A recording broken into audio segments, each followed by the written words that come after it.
You're listening to The Mark Cox Show. Follow the show on Facebook. Facebook.com/The Mark Cox Show. Our constitutional democracy demands our participation, not just every 4 years, but all the time. You know it. You know it, Hillary. You know it, girl. All right. Part of Hillary's speech she gave this morning, not a concession speech. I will continue to point out.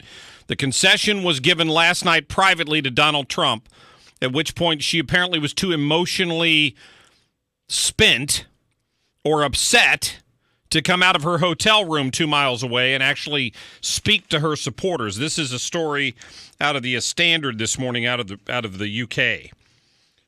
She was at a hotel room, locked in her New York hotel room, as it became clear that her glass ceiling had crashed down around her. She would not be making any speeches before morning. And she was apparently very, very upset. That's sad. Can we get to that bump music that we talked about just a moment ago, Liz? Would that be all right? Do you have that ready for me? Yeah. Because I didn't recognize it. Is that the Backstreet Boys? Who is New it? Kids on the Block. New Kids on the Block. That's our bump music today for our friend Chris Arps. That's your introduction today, buddy. You know what? I was about to give you and Liz a bunch of flack for bringing me in on New Kids on the Block. Seriously? No, I thought said we were friends. Let's cue that up because he gets the Do the Right Thing award. Well, do we have some music that might be fitting? The right stuff. How are you, my friend? I'm good. Hey, you know that story about Hillary? You know what I think personally? I think that she wasn't physically able to come down and do a concession speech. The day before, that last swing when she was trying to hit all those states, I saw a video on Facebook where she was getting off her campaign plane, and they were literally having to help her into the SUV.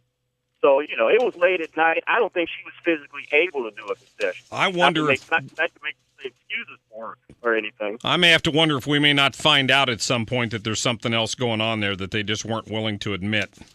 I think she's seriously ill myself. Could be. Thank you again. I noticed you put on Facebook the voting booth decision that you made yesterday, and I think it was the correct one.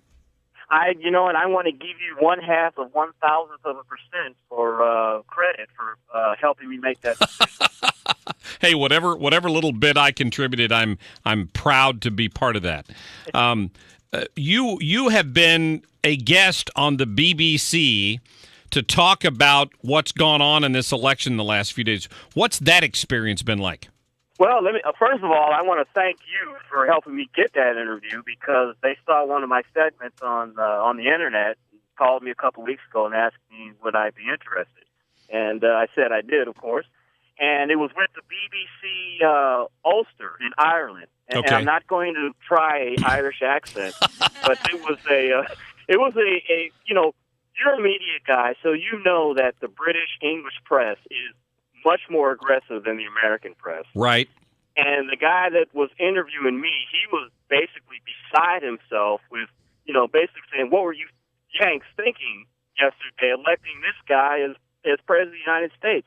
And he had a fascination with, but he's got the nuclear codes. Aren't you worried about him waking up in the middle of the night and just deciding to blow up the world? He's got the nuclear codes. That was what he was totally fixated on. That's frightening. I mean, it really is. That they have such a low opinion of us and clearly bought into Hillary Clinton's garbage. She ran an ad that suggested he would be too dangerous to give the nuclear codes to. For God's sake, man. This guy's been, people have known him for years. Nobody had any issues with him until he tried to threaten the establishment. And I would hope that we would have men in the military and the guy that carries the football, that if Donald Trump did wake up one night and say, hey, I want to blow up the world, that this guy would not follow that order. That's not going to. It's not even a threat. I mean, it's just silly. Let me get to a couple phone calls since I got you on here, Chris. Hang on. Bob, you're on the air with Mark Cox and Chris Arps. Hey, Mark. Beautiful day in America. It is a beautiful day, sir.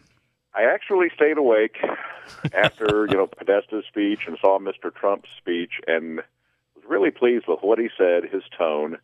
And this morning, Mrs. Clinton, I think maybe she finally wore off from all the Valium they gave her and gave her speech. And you paid the thing, calling this country a constitutional democracy. I've heard the pundits do it. I heard Obama do it in his speech. I think this is one of those areas where he's trying to fundamentally change the country. If we were just a straight democracy, Gore would have been pregnant and Clinton would be pregnant right now. I wish they would. It's a little thing, but it seems like the dumbing down of the country. Call us what we are, a representative republic. If we weren't that, Mrs. Clinton would be president right now. Yeah, that's a good point. And well taken. Bob, thank you for the thank you for the phone call. I appreciate that. Greg, you're on the air. Hey, yeah, Mark, I was just wanting to call just to thank you for your efforts over the last 6 months. I know that you weren't necessarily, totally in love with Trump at the beginning, but, I think you did a really good job of keeping people focused on, what their decision really made in the end and how important these Supreme Court justices are going to be. And I think a lot of people needed that reassuring at times. But I just wanted to say thanks for all your efforts. You're welcome, Greg. Thank you. My laser focus recently has just been to be part of the 100,000th part of getting Chris Arps to do the right thing. No, it's actually 1/1,000. Oh, I'm sorry, 1/1,000th. You're giving yourself too much credit there. Very nice. I appreciate you, buddy. Craig, you're on the air. Hi. Hey, I am getting emotional. I am the poorest Republican that you know. And I don't want to do that. Hold on. I wake up 5 to 30 times a night, every night for the last 16 years. Nobody's figured it out. I am on disability right now, and my father and I sat down as we were watching, and we were both conservatives. And he told me, you're voting against yourself.